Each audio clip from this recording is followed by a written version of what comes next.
गांव में जगदीश नाम का एक भोला किसान था जो अपनी बेवकूफी से हर बार अपनी फसल बर्बाद कर देता था। बारिश के मौसम में धान की जगह तरबूज की खेती करता। अरे सुनते हो, क्या तुम्हें कभी अक्ल आएगी या नहीं?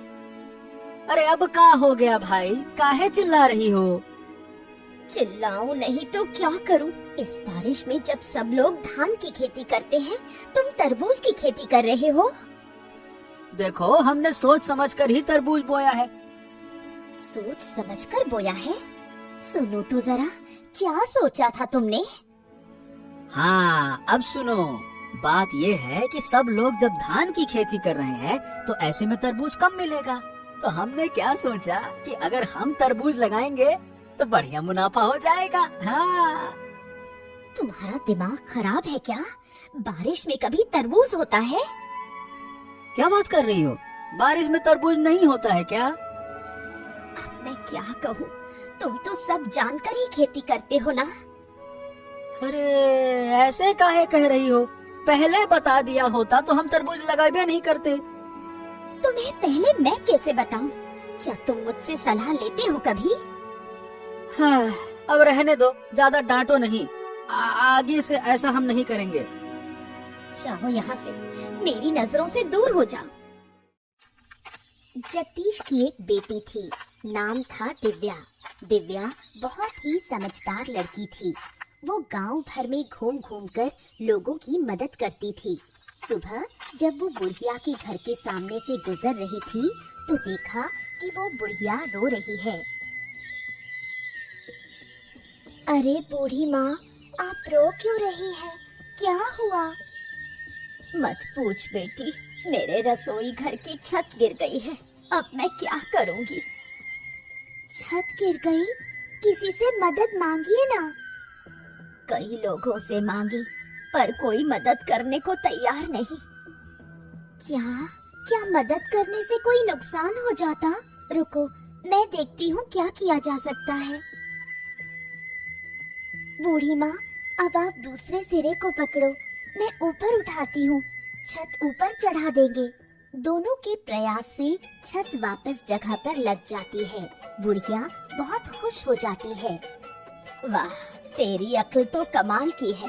तेरी वजह से मेरा रसोई घर ठीक हो गया। मैं हूँ ना माँ, जब भी जरूरत हो बस मुझे बुला लेना। खुश रहो बेटी, सदा सुखी रहो। हाँ माँ, आप लोगों की दुआओं की वजह से ही मैं अच्छी हूँ। अब चलती हूँ, माँ चिंता कर रही होगी। ठीक है बेटी, ध्यान से जाना। हर दिन ऐसे कामों के लिए दिव्या को माँ की डांट सुननी पड़ती है। आज भी कुछ अलग नहीं हुआ।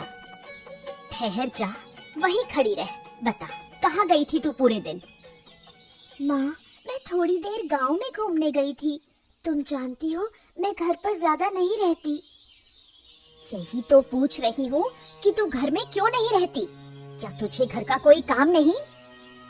घर का काम करने के लिए तो आप हो ही। मैं तो गांव वालों के काम में मदद करती हूँ। गांव वालों के काम करके तुझे क्या मिलता है? माँ, मुझे उनका प्यार और आशीर्वाद मिलता है। लोगों की मदद करने से बहुत सुकून मिलता है। बस कर, छोटी सी उम्र में इतनी बड़ी बड़ी बातें। अभी 15 साल की है और बात करती है जैसे 80 की बुढ़िया हो। रहने दो माँ, आज मत डांटो ना। तेरे बाप बेटी को लेकर मैं बहुत परेशान हूँ। एक है बहुत बेवकूफ, दूसरा बहुत चालाक। जरूर पापा ने फिर कोई बेवकूफी की है, उसी का गुस्सा मुझ पर निकाल रही हो। क्या करूँ मैं? तू खुद देख घर की हालत।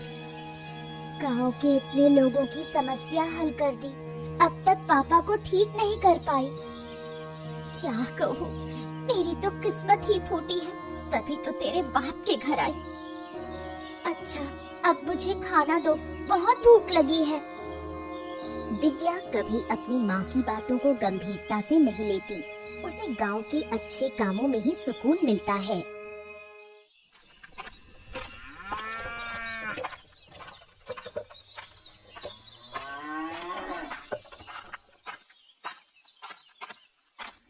सुबह चंद्रकांत बाबू ने बुढ़िया को बुलाया, लेकिन वो नहीं आ पाई। इस बात को लेकर वो चिंतित थे।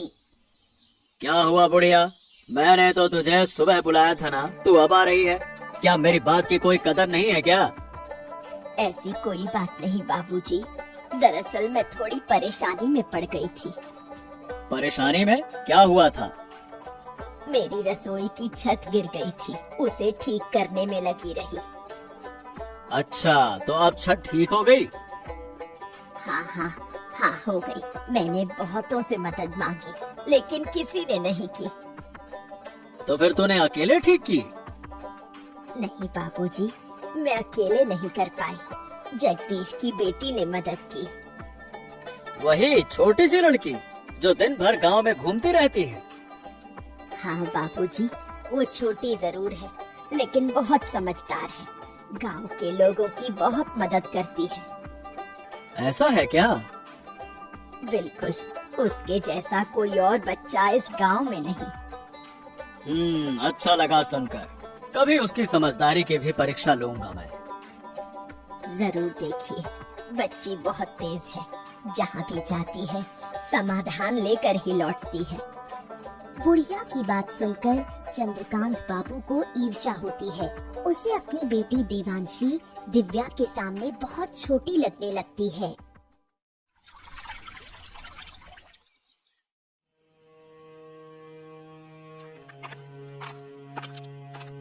सुनो बेटी, तू जगदीश की उस छोटी लड़की को जानती है? किसकी बात कर रहे हो? उस दिव्या की? हाँ, उसी लड़की की बात कर रहा हूँ। जानती है ना तू? हाँ, नाम और चेहरे से जानती हूँ, लेकिन कभी आमने सामने बात नहीं हुई। अरे बेटा, लोग कह रहे हैं कि वो बहुत ही समझदार है। पूरे गांव की समस्या वही लड़की हल करती फिरती है। क्या कह रहे हो पिताजी? ये कैसे हो सकता है? उसकी उम्र ही कितनी है? ऐसा है क्या? मुझे भी तो बड़ा अजीब ही लग रहा है, लेकिन जो कुछ लोगों से सुना है, अब देखो वो झूठ नहीं लगता। लोग उस लड़की की तारीफ कर रहे हैं। तारीफ कर रहे हैं कि क्या बात कर रही हो? ऐसा लग रहा है जैसे उसके गुणों का बखान कर रहे हैं।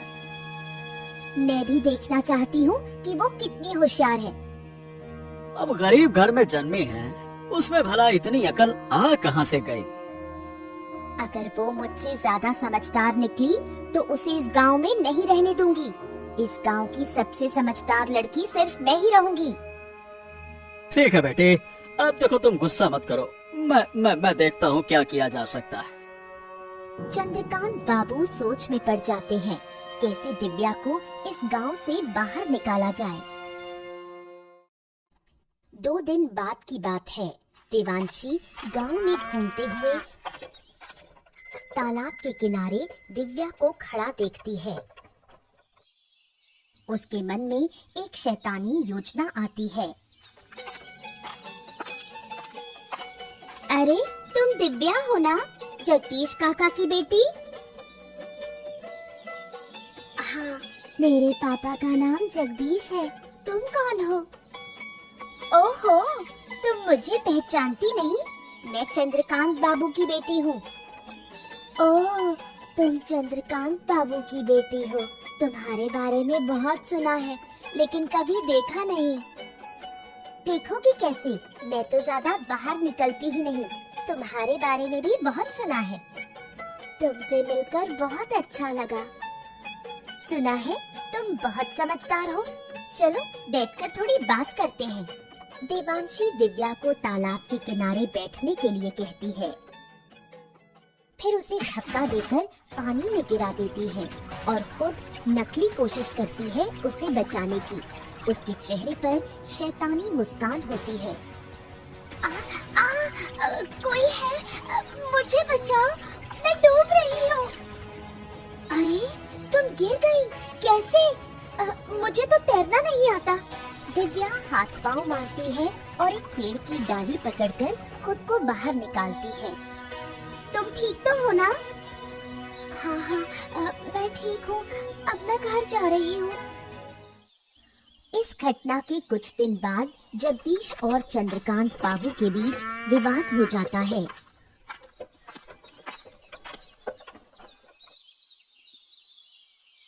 क्या हाल है जगदीश? कैसे जा रहे हैं तुम्हारे दिन? अरे आपके आशीर्वाद से सब ठीक चल रहा है बाबू। पर आप अचानक से हमारे घर में क्या हो गया? देखो, मुझे जमीन की जरूरत है, उसी सिलसिले में बात करने आया हूँ। जमीन के मामले में हम आपकी मदद भला कैसे कर सकते हैं? देखो, ऐसा है, जो जमीन मुझे चाहिए वो तुम्हारी है। तुम्हारी जमीन के बगल में मेरी जमीन है। लेकिन बाबू, मैं आपको अपनी जमीन क्यों दूं? अरे भाई, उसके बदले में पैसे दूंगा, इसलिए और काहे के लिए। मुझे तुम्हारी जमीन की सख्त जरूरत है। लेकिन मेरे पापा आपको जमीन क्यों देंगे? वो जमीन बेचने वाली नहीं है। अरे तू बीच में काहे बोल रही है? तुझे क्या समझ है इन बातों की? ये बड़े लोगों की बात है, तू चुप रह। जगदीश, तेरी बेटी मेरा अपमान कर रही है। हैं? अपमान? ना ना ना ना बाबू, वो तो बच्ची है, उसकी बातों का बुरा मत मानिए। मैं भले ही छोटी हूँ, लेकिन जो कह रही हूँ वही सही है। मेरे पापा आपको कोई जमीन नहीं देंगे। मैं तेरे घर खुद आया और तेरी बेटी ने मुझे अपमानित किया। इसका अंजाम तुझे भुगतना होगा। अरे बाबू, जगदीश बाबू, आप नाराज मत होइए। देखिए देखिए देखिए, मेरी बात तो सुनिए तो। इतना अपमान सहकर मैं यहाँ खड़ा रहूं? तुम्हारी बात सुनो, मैं तुम लोगों को सबक सिखा कर रहूंगा। हाँ?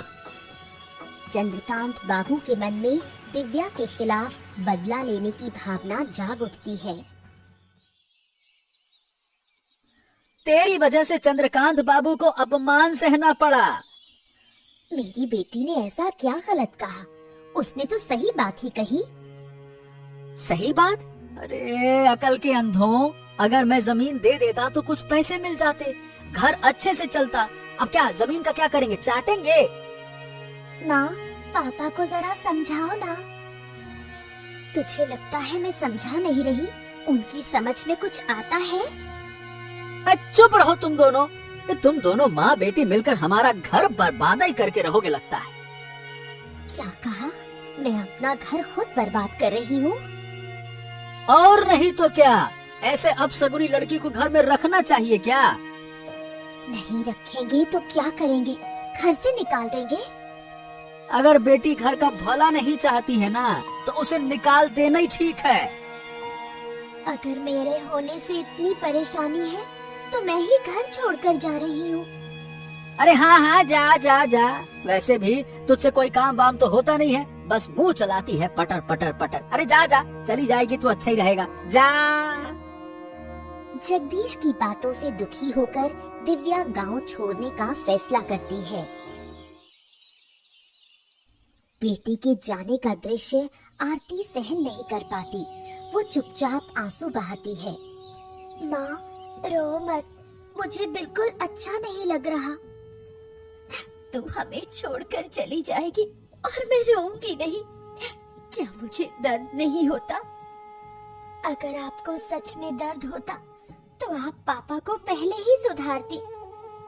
तू जानती है, तेरे पापा समझदार नहीं है, वो थोड़े भोले हैं। पापा भी जानते हैं कि वो भोले हैं, फिर भी मुझे क्यों डांटा? वो समझ नहीं पाए तो बुरा मत मान। माँ, मैंने फैसला कर लिया है, मैं इस गांव में अब नहीं रहूंगी। हमें छोड़कर तू कहाँ जाएगी? कैसे रहेगी?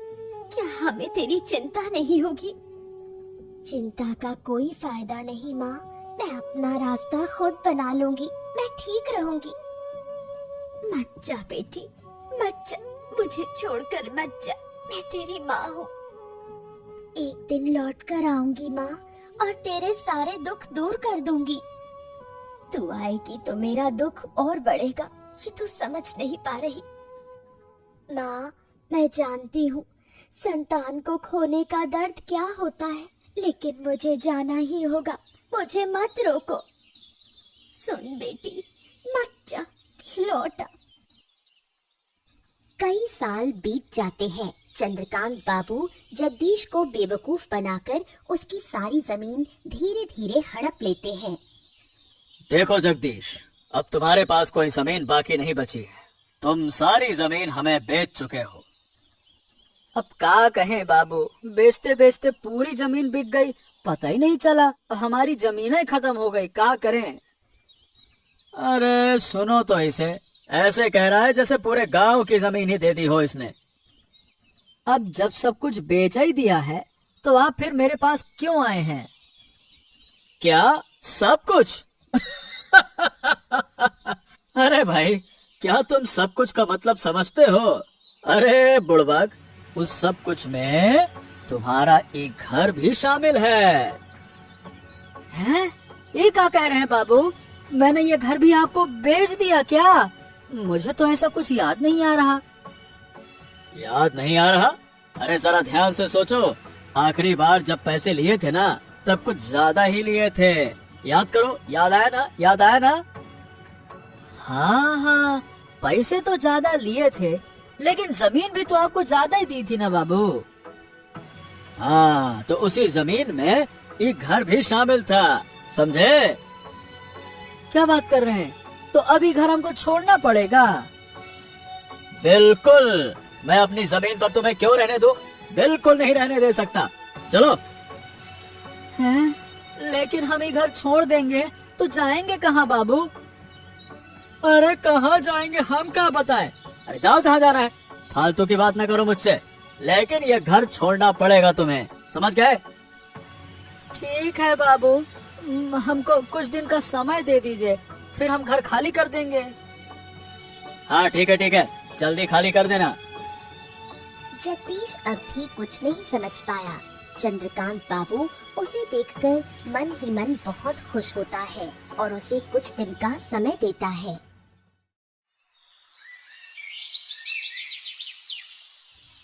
जगदीश गहरी सोच में पड़ जाता है। उनका अंतिम सहारा भी अब खत्म हो चुका है। मैंने तुम्हें बार बार कहा था उस चंद्रकांत बाबू के साथ मत घूमो, लेकिन तुमने मेरी एक भी बात नहीं मानी। अरे हमको क्या पता था? अरे गिन्नी, अगर पता होता तो मैं उसके साथ उठता बैठता क्या? तुमने नहीं समझा, ये ठीक है, लेकिन जब जब मैंने समझाने की कोशिश की, तुमने मुझे ही चुप करा दिया। अरे हमको कभी अंदाजा ही नहीं था कि हमारे साथ ऐसा हो जाएगा। तुम्हारी वजह से मैंने अपनी बेटी को खो दिया। वो तो शुरू से ही विरोध कर रही थी। हाँ, अब जाकर समझ में आ रहा है कि मेरी बिटिया सही कहती थी। मैंने नाहक उसे गलत समझा इतने साल। क्या करूं, मेरी अकल ही मारी गई थी। तुमने उसे घर से निकाल दिया, अब उसका पाप तुम्हें भुगतना पड़ रहा है। मैं और सजा भुगतने को तैयार हूँ। मेरी बेटी न जाने कहाँ होगी, किस हालत में होगी। मुझे माफ कर दो मेरी बेटी। अब रोक कर क्या फायदा? सोचो, अब आगे कहाँ जाएंगे? अरे अब तो कुछ सोचने की शक्ति ही नहीं रही। कहाँ जाएंगे, क्या करेंगे? तुम्हारे दिमाग में कभी कुछ चलता ही कब था? सारा झंझट मुझे ही सहना पड़ा है। अब मैं क्या करूं? चिंता मत करो गिन्नी, हम कुछ उपाय सोचते हैं। जगदीश और आरती का जीवन अब अनिश्चितता के अंधकार में डूब गया। दिव्या गांव लौटकर गांव के विकास के लिए प्रयास शुरू करती है। उसकी मुलाकात आनंद नाम के एक शिक्षित युवक से होती है। सुना है आप 2 दिन पहले गांव लौटी हैं और गांव के भले के लिए काम करना चाहती हैं। हाँ, आपने ठीक सुना। क्या आपको कोई आपत्ति है? अरे नहीं नहीं नहीं नहीं, कैसी बातें कर रही हैं? मैं तो खुद किसी ऐसे व्यक्ति की तलाश में था। फिर तो और भी अच्छा। दरअसल मैं भी काफी समय से गांव के विकास के लिए कुछ करना चाहता था। अब आपको पाकर अच्छा लग रहा है। अब मेरे पास एक साथी है। आपके साथ मिलकर मैं और भी अच्छा काम कर पाऊंगी। हाँ हाँ जी हाँ, मैं भी तो यही कहना चाहता था। आप तो काफी समझदार हैं। तो आपने गांव के लिए क्या योजना बनाई है? वैसे मैंने अभी तक कुछ तय नहीं किया है, पर सोच रहा था कि अनपढ़ किसानों को कृषि के बारे में जागरूक किया जाए। हाँ, ये तो बहुत अच्छा विचार है। मैं भी कुछ ऐसा ही सोच रही थी। क्यों ना गांव के शिक्षित लोगों को साथ लेकर एक संस्था बनाई जाए। अरे ये तो और भी अच्छा होगा। इससे हम किसानों को और अच्छे से समझा पाएंगे। और हमारी संस्था भी आगे बढ़ेगी। तो फिर मैं गांव के शिक्षित लोगों को इकट्ठा करता हूँ फिर। हाँ हाँ, जरूर कीजिए। उसके बाद मुझसे संपर्क कीजिए। मैं संस्था की शुरुआत करती हूँ। कई साल बाद जब चंद्रकांत बाबू को दिव्या की वापसी की खबर मिलती है, वो बदले की आग में जल उठता है। अजय, गांव पर ठीक से नजर रख रहा है ना? हाँ बाबू, सब ठीक से देख रहा हूँ। फिर भी तू मुझे ये नहीं बता पाया कि जगदीश की बेटी गांव में संस्था बना रही है। खबर तो मेरे पास भी थी बाबू, सोचा था कि आज ही आपको बताऊंगा। अरे नालायक, इतनी देर कर दी, तब तक तो गांव वाले शिक्षित हो जाएंगे। अरे बाबू, ऐसा थोड़ी ना होगा। क्यों नहीं होगा? अरे वो लड़की बहुत चालाक है, बचपन से चालाक है, मैं जानता हूँ उसे। अगर उसने किसानों को समझा दिया तो हमारा धंधा चौपट हो जाएगा। अच्छा, तो अब हमें क्या करना चाहिए? उस लड़की को सबक सिखाना होगा। लेकिन कैसे? अरे इसीलिए तो तुझे बुलाया है। अब सोच और कोई ठोस योजना बना, कैसे कैसे कर रहा है। चलिए तो एक काम करते हैं, उसके संस्था को तहस नहस कर देते हैं। हाँ ये ठीक है, लेकिन पहले उसके बाप से मिलना होगा। देखना होगा कि वो कुछ करता है या फिर नहीं।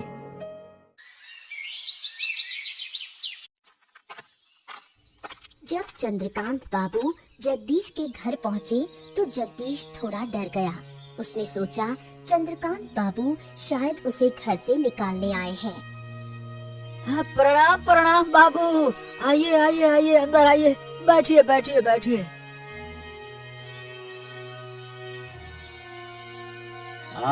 आज तुम्हारे घर में बैठने के लिए नहीं आया हूँ। देखिए, मैंने आपसे कुछ दिन की मोहलत मांगी थी बाबू। हाँ हाँ, मैं उस बारे में पता करने भी नहीं आया हूँ। मैं तुम्हारी बेटी के बारे में बात करने आया हूँ। हैं? मेरी बेटी के बारे में? क्यों? मेरी बेटी ने फिर से क्या कर दिया? सुना है कि तुम्हारी बेटी गांव में वापस आ गई है। हाँ हाँ हाँ, मेरी बेटी वापस तो आ गई है बाबू। सुना है वो गांव के किसानों के लिए अच्छे काम कर रही है। अब देखिए बाबू, इस बारे में हमको कुछ ना पता। मैं यही बताने आया था कि अपनी बेटी को काबू में रखो, नहीं तो अच्छा नहीं होगा। हाँ बाबू, सही बताएं तो वो क्या कर रही है, हमको इस बात का कोई अंदाजा नहीं है। अंदाजा नहीं है तो क्या हो गया? बेटी को काबू में रखने के लिए अंदाजा जरूरी नहीं होता है। तुम कहो और वो मान जाएगी, बस। क्या कहें बाबू, मेरी बेटी ने तो पहले कभी मेरी बात मानी नहीं, तो अब कैसे मानेगी? वो समस्या मेरी नहीं है। तुम उसके बाप हो और वो तुम्हारी बात मानेगी। मुझे बस तुम्हें सूचना देनी थी, मैंने दे दी। लेकिन बाबू, अगर वो गांव के भले के लिए काम कर रही है तो इसमें समस्या क्या है? हमको ये समझ में नहीं आ रहा। अरे क्या कहें, वो जानने से तुम्हें कोई फायदा नहीं है। अगर सीधी बात है कि उसे नहीं रोका तो वो अपनी जान से हाथ धो बैठेगी। बस कह दिया मैंने।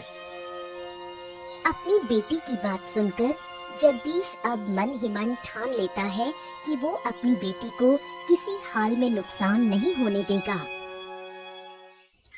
गांव भर में जगदीश की बेटी की तारीफ सुनकर जगदीश और आरती गर्व महसूस करते हैं। देखा, मैंने कहा था ना कि हमारी बेटी एक दिन अच्छा काम करेगी।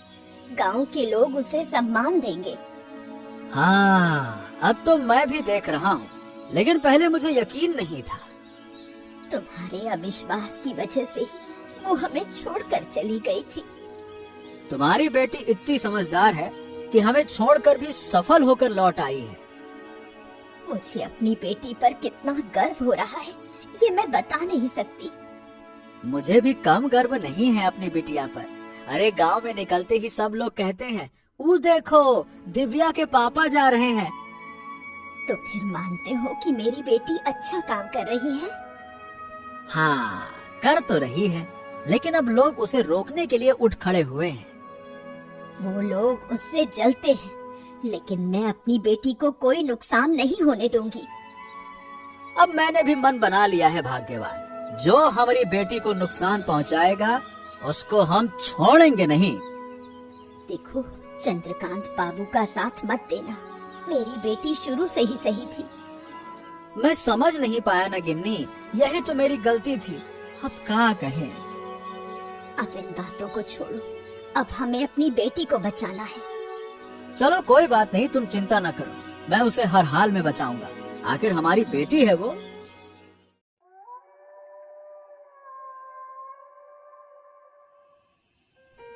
दूसरी ओर चंद्रकांत बाबू और अजय ने चालें चलनी शुरू की। सुन अजय, इस बार योजना मजबूत होनी चाहिए। वो लड़की बहुत चालाक है। सिर्फ चालाक नहीं, वो बहुत होशियार भी है। हम कुछ भी करें, वो अपनी समझ से बच निकलती है। इसलिए तो कह रहा हूँ, इस बार सख्त तैयारी होगी। तो फिर बताइए बाबू, क्या किया जाए अब? पहले कुछ लोगों को इकट्ठा करो, फिर उसके संस्था को तोड़ डालो। तो चलिए बाबू, कल ही हमला करते हैं। हाँ, कल ही करना होगा, अब और देर नहीं की जा सकती। अगर गांव वाले बीच में आ गए तो उन्हें गांव से निकालने की धमकी देंगे। कोई और बीच में फिर नहीं आएगा। लेकिन उस लड़की के साथ हमारे गांव का आनंद भी है, उससे थोड़ा डर लगता है। लोग उसे बहुत मानते हैं। अगर आनंद बीच में आया ना, तो उसे भी खत्म कर देंगे। ठीक है बाबू, ये हुई ना बात।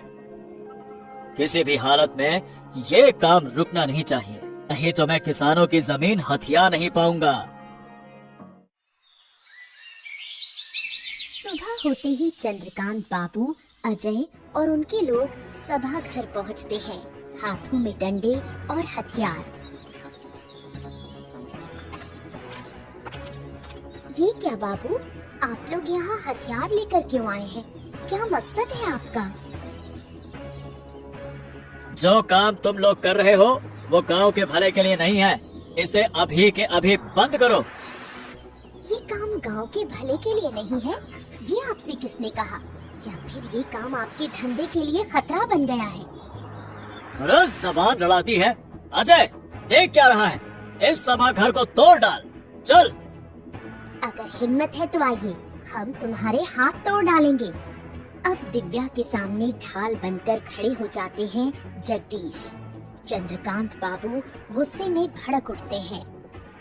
खबरदार बाबू, अब तक आपने हमारे परिवार को बहुत नुकसान पहुंचा दिया। अगर आज हमारी बेटी को कुछ हुआ ना, तो आपको हम लटा के ऐसा मारेंगे, क्या कहें फिर। छोड़ दो अब उसको, बहुत हो गया। ए जगदीश, तो भूल रहा है कि तेरा घर अब भी मेरी मुट्ठी में है। ए बाबू, घर वर की कोई जरूरत नहीं है, फालतू की धमकी देना नहीं। और हमारी बेटी को कुछ होना नहीं चाहिए। हाँ, तूने अच्छा नहीं किया। अपने आदमियों को पकड़ो और चुपचाप निकल जाओ, नहीं तो आपको कुचलने में एक पल नहीं लगाऊंगा।